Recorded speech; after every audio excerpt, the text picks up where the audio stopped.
Welcome to another segment of Buddycast. I'm your host, Nick Sorensen, and here tonight we have a special guest, my friend Big Ern from the Big and Tall Comedy. What's up, everybody? So let me ask you this first: how'd you get involved in comedy? Um, it was an accident. Actually, I was supposed to go audition, like do a couple of minutes for a comedian friend of mine, and the thing is, I try to explain to people is I've never done comedy up to that point. It was always hanging out with buddies, having a beer or whatever, and saying funny stuff and keeping them laughing. To me, hanging out funny is different from writing material and getting on stage funny. So I'm there the night he has a show. He gave me a notepad and a Sharpie. And he's like, write down some stuff. And, if you're up for it at the end of the night, I'll put you on. So, it got to be like 1:30 in the morning. The show ran late. I've had plenty of rum and cokes at that point. I'm like, look, I'm not going to do anything. I didn't write anything. I wrote Facebook and lying, cheating women were the only two lines I wrote on this piece of paper. He's like, okay, I understand. And then, it was just like TV. He sit there, he's like, hi, everybody, you got a few more minutes and stuff before you go. He's like, put your hands together for my buddy Big Ern. So he forced me on stage. I did 6 minutes on about Facebook. People enjoyed it. I went home and I wrote jokes and I never looked back. And that guy is Joe Face Becker. He's a comedian here locally in Broome County. Nice. That's how I accidentally fell into that. Mm-hmm. So let me ask you, how'd you meet your partner, Mike Bova from Big and Tall? All right, so Mike Bova, what happened was that he needed a feature for a show he was doing for the ASO Town veterans there in Utica. And so I answered, and so I went up there and I did the show. I did 20 solid minutes. He really liked it. You know what I mean? So I was competing in the Utica Cup later on that year. So he came down to show support. And after the competition, I placed in third. I told him, I was like, I was considering going on tour. He's like, would you like to join me? And he said, absolutely. And so it was supposed to be called the American Frenzy Tour. But somebody took a picture of he and I together, and I noticed the size disparity in height. So I'm like, maybe you want like the Big and Tall Comedy Tour. You know what I mean? Because I'm 5'0". Mike's like 6' everything. You know what I mean? So, yeah, and that's how that came about. You know what I mean? Mm-hmm. So that's how you guys came up with the name and everything. Yeah. Nice marketing strategy, It's obvious when you see it side by side. Mm-hmm. Absolutely. Now, you mentioned something about raising money for veterans. What's that all about? Explain to our viewers what you do. Well, one of the things that people don't understand is that there's over 20 million vets and counting, here in our country, and there's no real services for them, Nick. There's all kinds of programs for drug addicts and people like that, and half of them don't even want help. But the veterans want help, and it's almost like they need to beg for it. You know what I mean? And even where they even need to beg for it, they don't get it, and that's the problem. You know what I mean? So when we do these shows, at these legions, we give up 40% of the take, and then when we're not performing at the actual legions and we're performing in the town that has a legion or a VF, a VOA or something like that. Excuse me. A VFW or something like that, that we give them up to 20%. Depends on how much they help us, participate in marketing it, and letting people know so we can raise the funds so they can get a percentage of it. But overall, we really want to help as much as we can for the vets, because they're just not getting the funding that they need. And so we help. And leading up to March 9th, before the pandemic hit and we were quarantined, we were nearly up to $2,000 that we have raised so far on the year for 2020, and it came all to a screeching halt. It was just sad, you know what I mean? Like this pandemic really sucks for everyone. Yeah. I mean, tell me about it.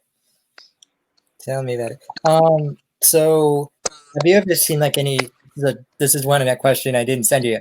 Have you ever seen like any direct impact from you guys send them the money directly? Yeah, because of the fact that all right, now the ones that we don't actually do at the Legion, Mhm.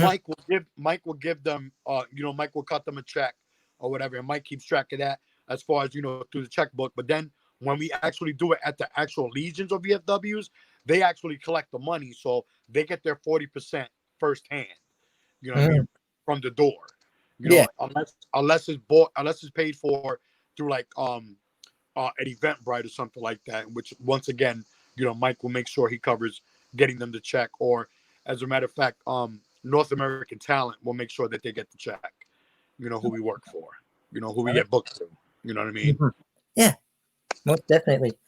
So let me ask you this: where do you get your joke inspiration from usually? Like, Life. Actually, life is so funny. Like for instance, perfect example. You know, um, I was leaving a pizza shop a few years ago, and as I left the pizza shop, I held the door open for a lady, Caucasian lady, of course. And for some reason, she looked me dead in my face and she goes, "Oh my God, I forgot to lock my car." And so I'm like, "Oh, I'm so glad that I was able to remind you of these things." You know what I mean? Like, why looking at me reminded you to lock your car? You know what I mean? Like, what the hell? So just life experiences, you know what I mean? I find it funny. I was at my church. I was healing from my injury, so I'm sitting in a wheelchair and I'm serving drinks. So we got milk, chocolate milk, lemonade, and water. Gentleman comes up, he goes, "Can I have some white milk?" And I go, "Excuse me?" He goes, "May I have some white milk?" And I'm like, "Nah, he's messing with me." So I point to the chocolate milk and I go, "This is?" He goes, "Chocolate." And I go, "Okay." I never heard it referred to as white milk before. So so it's been regular milk and chocolate milk. So I thought he was messing with me. You know what I mean? So those are the little life experiences that I come across regularly that Mhm. are humorous to me. So I translate it because people can see where I'm coming from. Could you imagine you being a man of color? You're holding the door open for a white woman, and she goes, "Oh my God, I forgot to lock my car." The minute she looks at you, damn, Exactly. damn. You know what I Exactly. mean? Mhm. With no disrespect to you, but it's like somebody look at it to you, hold the door, and she goes, "Oh my God, I'm short on funds." Yeah. Really? Real? It's like, oh my, And like, it's you like, fucking realize that? You know what I mean? yeah. It's You like they know? look at, it's like they look at me and they go, I forgot I have to go pick up my kid. Yeah.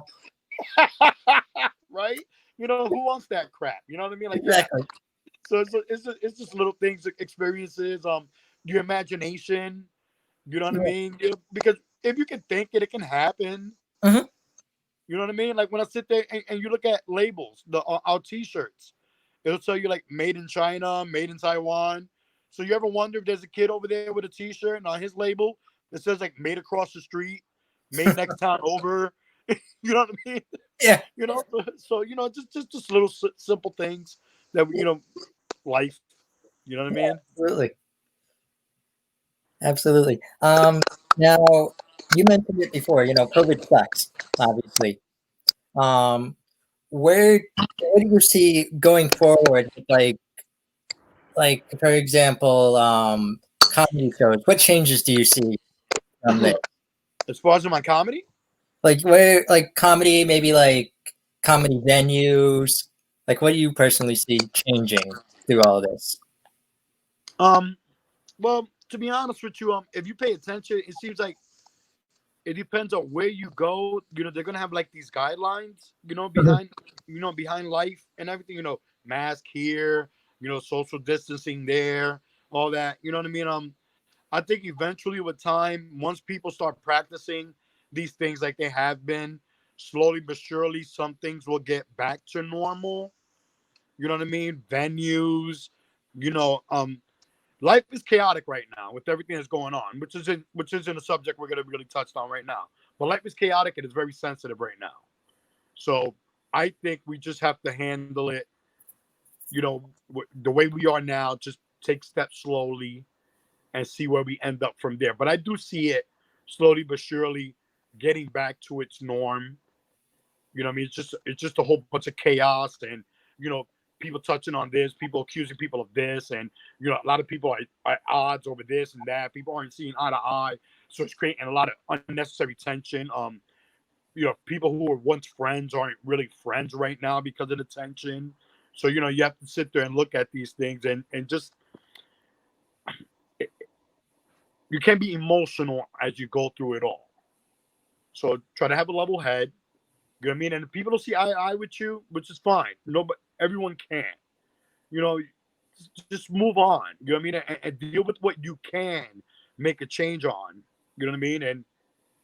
But besides that, not to get back off it, I see things getting back to normal just in due time. It'll just take a little bit of time. Yeah. But we'll get there with the venues and everything. Yeah. And what do you hope for when things get back to normal? Like, what do you hope to see? I hope to see a little bit more understanding amongst people. Instead of people using one incident as the whole and making it such a huge. What occurred is bad, but what people need to understand is we just need to come together, whether we see eye to eye or not. We just need to learn to be fair to one another, and that's the bottom line. That's the only way to move forward. You know what I mean? We just can't keep this disparity, and what's right for one isn't right for the other. No. What's right for one is right for all. You know what I mean? And we just need to live that. As you know what I mean? Absolutely.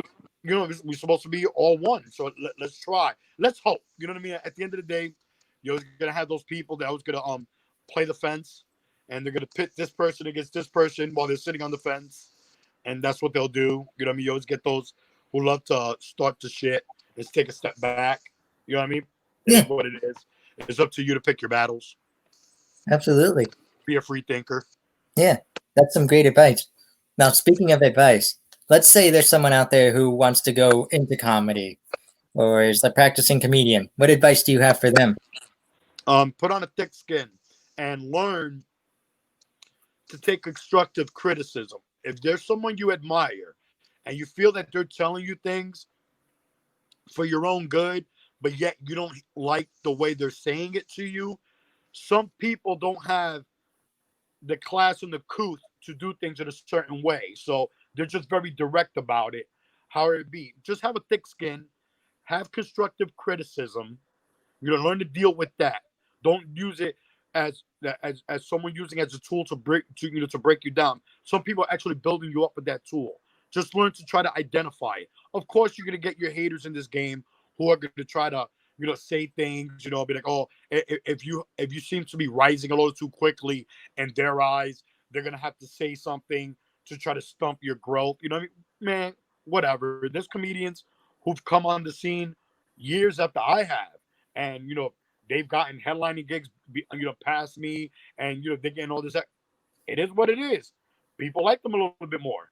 You know what I mean? They're putting in the work that other people like. You can't be comparing yourself to others. That's another thing. Mm-hmm. You know what I mean? Record your sets, whether it's an open mic or not. Record your sets because people will try to accuse you of stealing a joke from someone else. So then when you can prove, hey, look, I did this joke here and when, and you can put it up against another person's timeline. And at the end of the day, Nick, which is the funniest thing of it all, you always get another comedian accusing another comedian of using another comedian's joke. Not that comedian who's accusing him joke. It isn't like I'm accusing you of using my shit, Nick. Oh, you using Mike Bova's joke. It's between you and Mike fucking Bova. That's not my fucking, but that's between you and him. I gotta worry when you steal my joke. You know what I mean? Shit like that. Or if I feel your joke is similar to mine. But always record your stuff, guys. It's important. Have a thick skin. Take constructive criticism. Record your shit. You know what I mean? So in case someone tries to say you plagiarized and you can prove you said the joke first or presented it in that delivery. Oops. Something. Hey, listen, we're out of quarantine. They're calling all over again for my car's warranty. But that's it, guys, right there. Thick skin, constructive criticism. Record your shit. You know what I mean? And just keep practicing your craft. You know what I mean? Don't think that, oh, I've done a joke for 6 months now. It's time to write new stuff. You can always write new stuff, but keep practicing that first stuff until you can recite it backwards, till you can modify it on the fly. You have to know the joke inside out. Like you have that grandfather that tells you the same story over and over again, but he changes it just a little bit.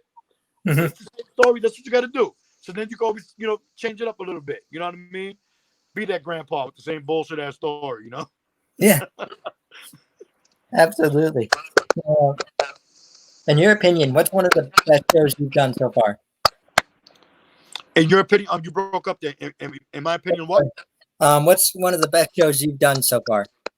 Oh, one of the best shows I've done so far. I will honestly have to say were the Funny Bones at Syracuse and Albany. But also we did a show for Allegiant at Mount Union, Pennsylvania. Mhm.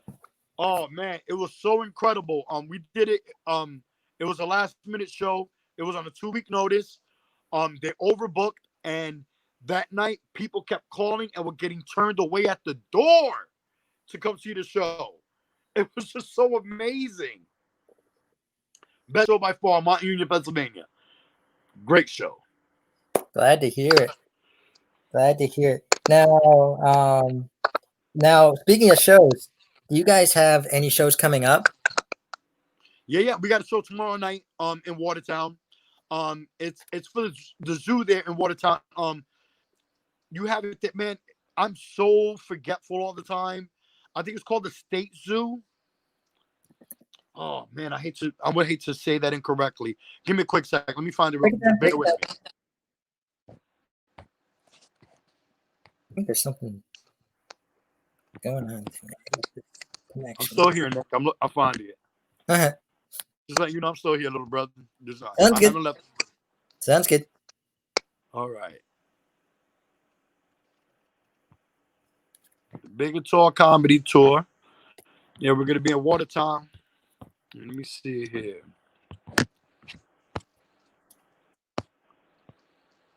It's at the New York State Zoo at Thompson Park.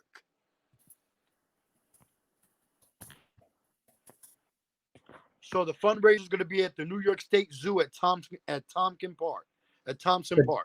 Thompson? Thompson. Oh, jeez, I just said it. I'm sorry, zoo You're people. good. You're good.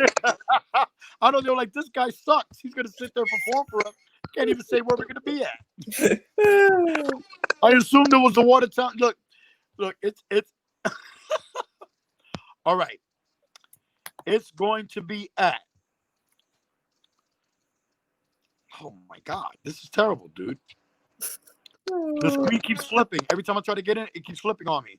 The New York State Zoo at Thompson Park. That's where it's going to be at. The New York State Zoo at Thompson Park in Watertown, New York. The Big Ern Comedy Tour is going to be there, and we're going to be performing. Mike Bova, I wish he was with us here because Mike Bova has the details. He's currently in Watertown setting up right now as we speak, making sure that the pay-per-view camera's all set up. You know, the feed is going to be great. The pay-per-view is $27 per household. That includes tax, fees, and everything, you know, so you can get a bunch of friends over, sit around the living room, you know what I mean? Catch us on the, on the boob tube, as y'all call it.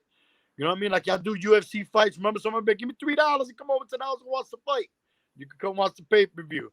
$27. Invite your friends over. You know what I mean? It's going to be me and Mike Bova. You know what I mean? Nick Sorensen is telling you. Nick Sorensen will be with us one year. I'll be one of these shows. Not 1 year, one show. We're going to be working with Nick. Nick's in the making. He got a thick skin. He knows what it is. Right, Nick? You know you deal with a lot of nonsense as it is, right? Oh, you have no idea. I imagine, man. I imagine, brother. Just people. Absolutely. You know? Absolutely. You mentioned someone earlier, like you mentioned the lady earlier who was like, I gotta lock my door.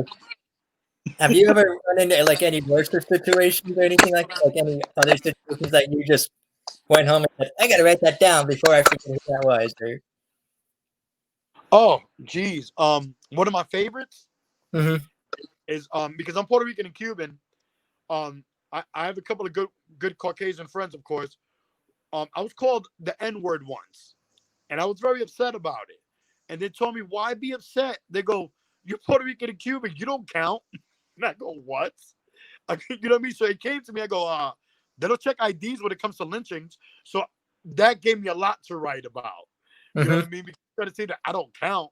You get up Puerto Rican and Cuban. Like, no, I count. They're not going to, you know what I mean? So I wrote a whole bit about it. I'm not going to go into it to take up time on the interview, we could exhaust it to another. They can actually see that bit. But I wrote a whole bit about it. It's like 7 minutes long. I dealt with that situation where no, motherfucker, I count. I count. You know what I mean? Yep. And tomorrow night is gonna be a big test. It's my first ever TV clean show. Oh yeah, they're testing me tomorrow. Oh yeah, no alcohol in this blood tomorrow.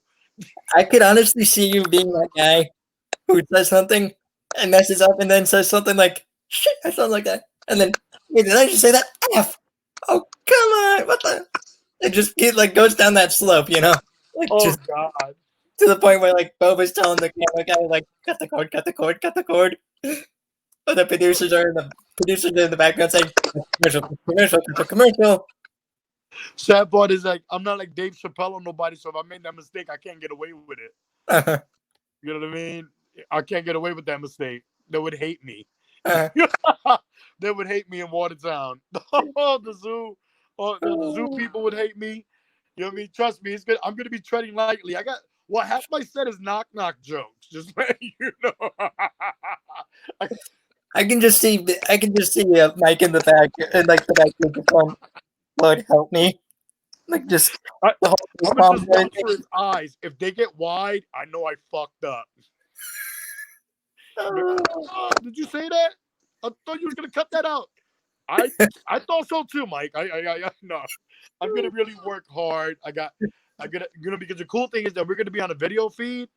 So I was even thinking of cheating and having a notepad, to be honest with you, and having it right next to the phone because we're gonna be on a video feed. You know what I mean? So just in case, just to keep me like no cursing. No cursing. You know what I mean? Just go home and write tonight. Just go home and write. I will not curse on camera tomorrow. I will not curse on camera tomorrow. I've been reciting it. It's at the top of my notebook. I've been reciting it, dude. Oh, it's terrible. It's a small anxiety. I don't normally suffer anxiety, but that one gives me a little bit of anxiety. Mm-hmm. Just a little. Yeah. Just a little, just like a little. Or a bit. Yeah. It just makes me sweat. There's a bead of sweat now. It's just like, whoa. It's like that song goes, you got one shot, one opportunity. $500,000 or you just go home being ridiculed. Your choice. Make that shot. Talk about go big or go home. But I'm pretty positive I'm gonna be okay. Oh yeah. You know I'm pretty positive I'm gonna be all right. Yeah. Yeah. At the end of the day, like I said, I go first. Mike, most of Mike's set is clean. So Mike will pick up the slack. You know what I mean? Worst comes to worst. But I intend to give the audience what they need tomorrow. You know what I'm saying? I'm gonna do what I do. You know what I'm saying?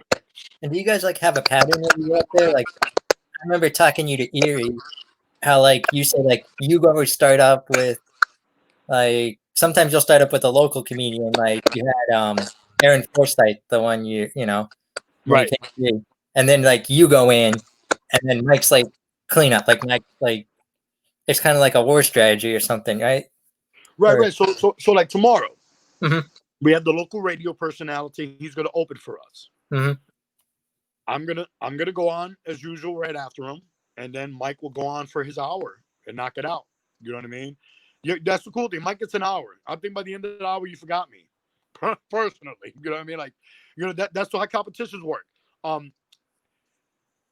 If you're in a competition of 10 and you're one of the first 4, you're probably going to be forgotten unless you had them in stitches. You know what I mean? Because the last 3 get remembered the most. You know what I'm saying? Because they're freshest. So, you know what I mean? Try to keep that in mind. You know what I'm saying? So the more time that goes on and you're early on, you can be easily forgotten unless you made such an impact that, you know what I mean, they couldn't wait to talk to you after the show.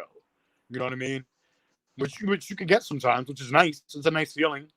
You know what I mean? When people want to stick around to take a picture with you or, just to talk to you and stuff. It's a pretty good feeling. You know what I mean? Absolutely. It's nice. Absolutely. Have you ever met anyone after the show that's really impacted you, left a lasting memory or something? Oh, absolutely. The perfect example, the show in Mount Union. The young lady, we recorded the show. If anybody ever sees that show, there's a young lady that she steps in front of me a couple of times in the very beginning of my set, and I make a couple of jokes with her or whatever. I come to find out she's a cancer survivor. You know what I mean? So I mean, she was gorgeous. She was wearing like a bandana, and she was bald at the time because of the chemo and stuff. But she was absolutely gorgeous, and she said it was the first time she'd been out in a long time, and she said I had her in tears, and she said she really appreciate the good time because hey, I busted her chops. She threw it back. We talked all, we busted her balls while I did my set. After the show, we had a few drinks talk. She told me her story. We exchanged numbers. Every once in a while, she'll throw me a text. But she impacted me because it was great to know that I impacted someone who survived cancer, man. Like cancer is everybody don't get lucky to survive that shit, man. No, I know. I've got a few friends battling it right now. I totally know what you mean. So if they survive it, all my best to your friends who are going through it, man, because cancer is a motherfucker, bro. Oh, you tell me about it. Tell me about it. But you know what I say? Laughter is one of the best medicines out there. You know it, sir. You know it. Yep. Sir. Tell them I can push them back from stage 4 to stage 3. Come to my show. Mm-hmm. Absolutely. Absolutely. Let's end on this question. What would you say to someone who's going through a rough time right now, like through this pandemic, through cancer, through like any situation? What would be some humorous things that you would tell them just to get them to forget their trouble for a while, Oh shit! There's just so much, man. I mean, I'm not a political guy, but just look at the president in general. He does look like a short, portly little cheese puff, and you think like just look at all the little things in life. You know what I mean? Like just at the end of the day, the best thing is the fact that regardless if you're going through the cancer or whatever, which isn't a great thing, but at the end of the day, if you're alive and there's hope, enjoy what you have, and let's hope that hope comes through for you. You know what I mean? Like the young lady at Mount Union, she beat the cancer. So God bless her, man. Right? God bless her. She lost some hair. She didn't lose herself. Mm-hmm. You know what I mean? Because the beauty comes from inside. I know many women who are cosmetically gorgeous on the outside and have the ugliest souls, dude. And that paints a bigger picture on the outside. You know what I mean? Your insides paint a huge picture of who you are. Outside, I don't care what nobody says. I don't care. Hey, listen, I've lived my life, a great portion of it being judgmental towards others. I'll be the first one to sit there and say something about someone without even trying to understand where they're coming from. And then come to find out I'm judgmental about a person because of their appearance.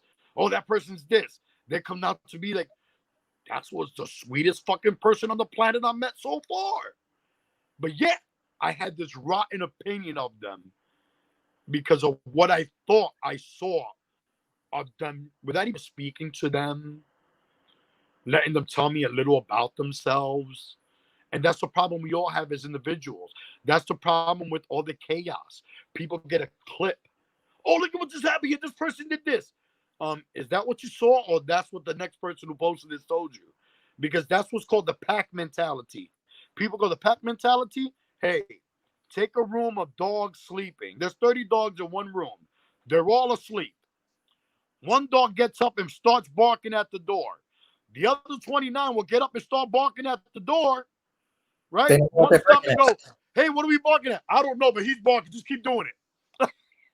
Mm-hmm. That's the pack mentality. You look stupid because you don't have any facts. And I was that guy, quick to judge someone long before I met them, long before I took the liberty of hearing what comes out of their mouth. You know what I mean?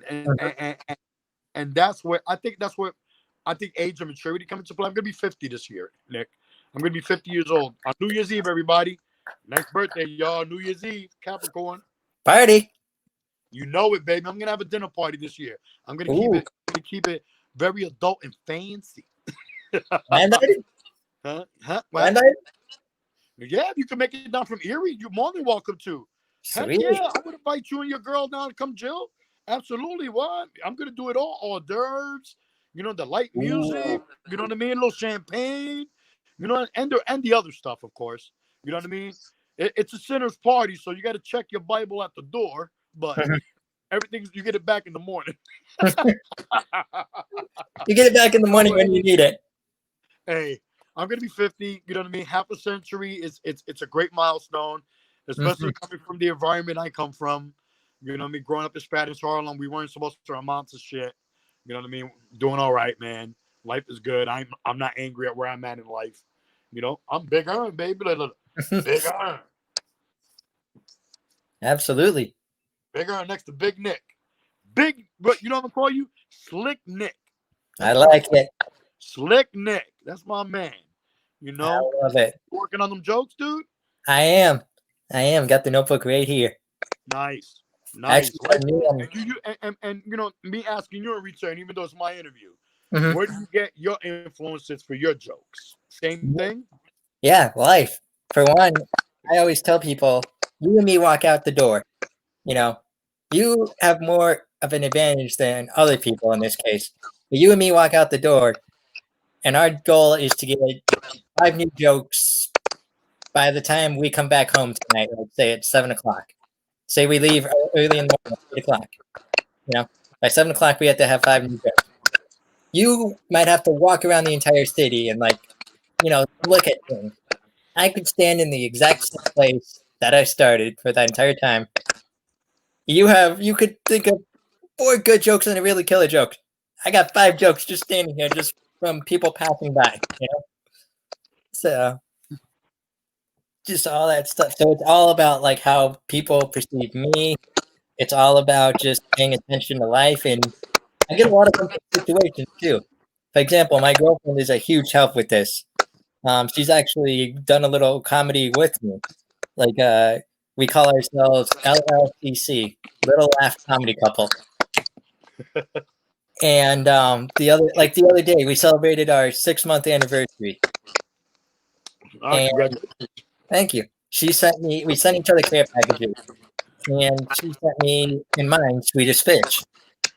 So that night we decide we're gonna watch a movie, and we discuss it, and we finally vote on Finding Nemo. It got to the point. Have you seen that movie? Great movie. Exactly. It got to the point where the sharks were at their intervention meeting and saying the motto, "Fish are friends, not food." I'm here looking at the Swedish Fish like, well, that lasted. Right? Poor Swedish guys. Oh, those Yep. Swedish fish are so addicting, aren't they? Oh, they're the best. Oh, addicting though. Oh, They're the best. And then it goes, "Fish are friends, not food." I just look at them. The thing's looking back at me. I'm like, darn it. oh well. And it was it was a type of I was at that point where you're really enjoying them. Like, you're watching the movie and you're just eating them one by one and all that. What's the shark's name? Like Bruce? Something like that? Right, Bruce? Yeah. No, it's a great movie. Listen, and that Finding Dory, terrible. Yeah. Oh, terrible movie. I don't even know why that was terrible. One of those things where why do you make a sequel? And why you make it? You're supposed to make it immediately, not a million years later. You're supposed to keep it fresh. Or keep it with a story, like keep a story to it. Like all these years have passed. Here's how this person, like Toy Story, for example. Toy Story went from Andy being a kid to 10 years later, Andy's in college. He's in college, yeah. Then soon, I think Toy Story 5, he's gonna have a grandkid. No, I'm just kidding. No, Toy Story 5 is bound to come out. Woody and Homegirl should have a kid by now. Or come to find out they have a kid and it looks like Buzz Lightyear. That's a fucking cartoon for you. Right? One of those Big situations. old helmet and shit, Yeah. I'll be honest with you, if they have a kid, I got a lot of questions for Pixar. Okay. I got a lot of questions for Pixar. AI, baby. That artificial intelligence, baby. Exactly. They're breeding. Exactly. Alrighty. Any final comments or remarks you want to make or anything like that? Any spontaneous questions? Anything you want to know? Anything? I think we've covered mostly everything, Like I said, like you said, you got your show in Watertown tomorrow. Yep. I wish you the guys the best of luck. I hope once everything starts rebuilding, you guys just kill it, because I love what you guys do. I brought you on the show because I love what you guys stand for with the whole donating to veterans. I really appreciate it. many comedians nowadays, and I know a lot of them are going to send me angry messages after this. Many comedians out there are in it for themselves. They're in it for, Oh, you ain't lying. yet they're in it for themselves. They're in it for the big game. They're in it just to see what they can get out of it. But it's like, it's like the hobby. It's like sports, If you're in it for yourself, if you're in it for the fame, the glory, you're going to be the teammate that everyone, dodges in practice or doesn't care about. If you're in it for the team, if you're in it because there's a fan out there that not just a Make-A-Wish kid, but someone that you truly met and truly impacted, and you want to win for them, you're going to be the most beloved player of all time. Even if you scored 2 points a game or something like that, even if even if like you're a baseball player and the most points you got tonight was a single, or you're a football player and you just got 1 catch tonight. If you're that great guy, people are going to love you. Right, it doesn't matter. You did your part to help the team. You don't always got to be the guy that scored the touchdown. You could be the guy that laid the block for the guy that scored the touchdown. Exactly. But you got to be a team player. Exactly, and that's what I love about you guys. That's what makes me and Mike good. People don't understand that. Like some people, you know how you go, and you know how Mike's the headliner and I'm the feature. Some people think being a headliner, some people could be a diva about it. Mike's not a diva. Mike never sent. Hey, we did a show once. I was up there for like 47 minutes. Mike didn't go, yo, man, you went a little too long or whatever. No, it was a great show. The audience, I did a lot of crowd participation. The audience kept me in the show longer, but he didn't have an issue with it. Oh, that's bullshit. But never was a conflict about time or anything like that. Mike was never a diva about the situation. And you know how we raise money for the vets? We don't even just raise money for that. Like you see, tomorrow's event is for the zoo. We're raising money for the zoo. We want to keep the zoo open. We think it's important for zoos to remain open for families to take their children and children to learn about animals. You can't get to the jungle. You can't get to the wilderness to show children what's going, the animals of the world. But you can get them to the zoo. And let's keep those open. You know what I'm saying? And for those of you who are watching this in the future or are watching it now, I'm just asking you, go through your cupboards. You know what I mean? Go through your pantry, see what you got. Donate food to the local bank. Go to your local Legion. They even have food banks. Donate it to them so they can get to the vets. But a lot of you got food that you just don't eat, and it's just taking up space. Give it to someone who can utilize it. Amen. Give out your cupboards. You know what I mean? Even if it's old food. Hey, trust me, those dates on the cans and all that is just a guideline. You see Z Nation, you see the Walking Dead, all that shit. Well, you think you want to eat a can of peaches 3 years later? If you opened it and it seemed okay, you're damn skippy. You know what I mean? Donate, people. Give to the veterans. They really need you, man. Absolutely. They need you bad. Right, Nick? Absolutely. You hit the nail on the head. Thank you for having me on, Nick, man. On behalf of Mike Bulb and the Big Guitar Comedy Tour, y'all. Absolutely. This was Big Ern. This is Buddycast. Thanks for being a buddy, man. You know it, brother, and thank you. Yep. Hang around for a minute afterwards. Yeah, no problem, brother. All righty. We'll see you all soon.